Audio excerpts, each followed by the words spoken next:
आता बातमी ती मोर्चाची। कोकणातील शेतकऱ्यांचा मुंबईतील गिरगाव चौपाटी ते वर्षा निवासस्थान इथपर्यंत मोर्चा निघणार होता। मात्र मोर्चा काढण्याआधीच पोलिसांनी आंदोलकांना ताब्यात घेतलंय। आंबा आणि काजू नुकसानीची भरपाई द्यावी या मागणीसाठी मोर्चा निघणार होता, मात्र पोलिसांनी मोर्चाला परवानगी नाकारली।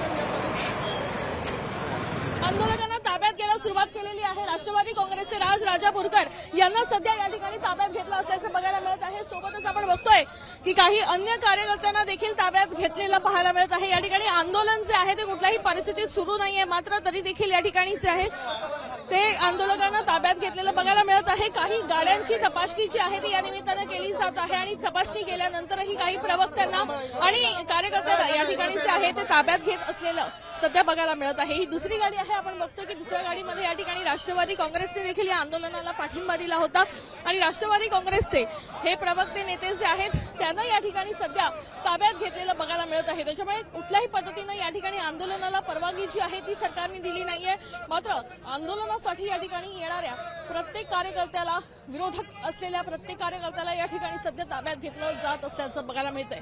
कॅमेरा पर्सन गणेश वैदेही काणेकर, साम टीव्ही न्यूज, मुंबई।